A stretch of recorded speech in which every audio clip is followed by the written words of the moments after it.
Assalamu alaikum. Hello everybody. Karibuni tena Tajiri's Kitchen, na leo nimewaandalia mapishi ya spinach tamu sana, na hivi ndivyo itakavyofanana. Karibuni sana jikoni. Hii ndio spinach yetu, iko hivi, nimeiosha tayari. Sasa tunaenda kuikata.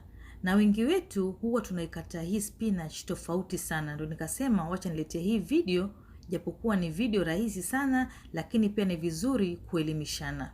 Spinach iko na vitamini nyingi sana, na vitamini za spinach inatokana na hii miti yake. Hii miti ndio muhimu sana katika spinach, lakini wengi wetu huwa tunaikata hii miti yote, tunatoa, tunabakia kula majani.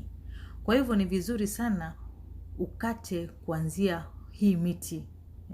Uikate vizuri sana kama hivi. Kwa hivyo tutaendelea kuikata kama mnavyoona hadi tumalize kukata miti yote, alafu tuje tukate majani kama hivi, hadi tumalize. Okay?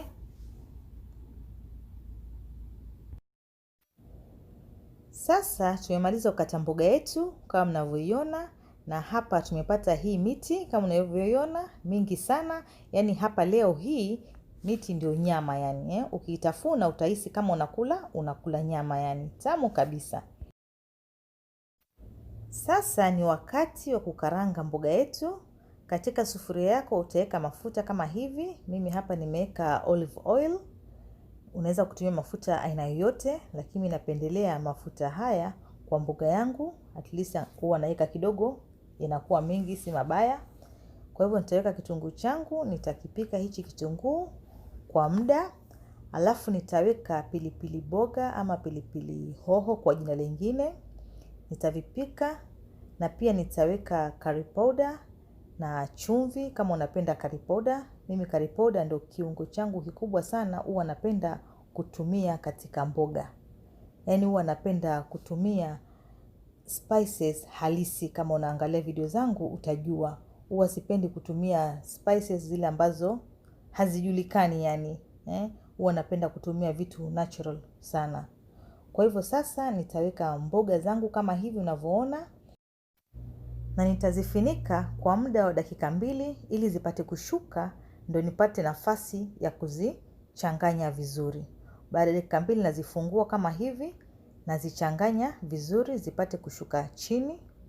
Baada ya hapo sasa nitazifunika tena, nizipe kwa muda wa dakika kama 5, alafu nazifungua na kuja kuzikoroga tena.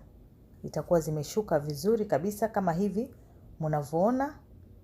Baada ya hapa nazifunika tena kwa muda wa dakika 2. Baada ya hapo mboga yangu itakuwa ipo tayari kama mnavyoiona. Ipo tayari kabisa. Kwa hivyo sasa tunaiepua. Mboga huwa itakikani uipike sana. Inatakikana rangi yake bado ibakie kuwa green kama mnavyoiona rangi ya kijani. Okay?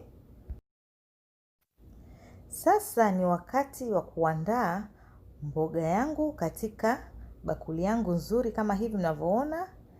Na pia ukiangalia mboga zangu utaziona vile ziko, zinapendeza sana, na utaona hii miti kwa wingi, na hivi ndio inatakikana mboga yako iwe inafanana.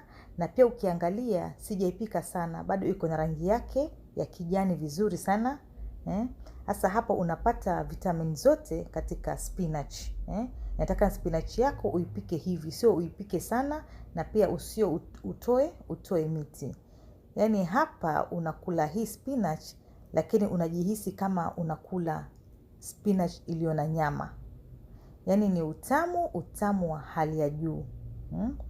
Natumai mkijaribu hii recipe yangu mtapenda sana hii mboga ya spinach. Na mpaka hapa ndio mwisho wa video yangu kwa siku ya leo. Kama wewe ni mgeni katika chaneli yangu, usisahau kusubscribe, kulike, kucomment na pia kushare kwa wapendao. Na baada ya kusubscribe bonyeza hiyo kengele ili usipitwe na video zangu zinazokuja kila wiki.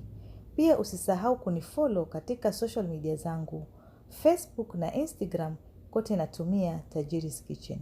Karibuni sana Tajiri's Kitchen kwa mapishi zaidi. Bye.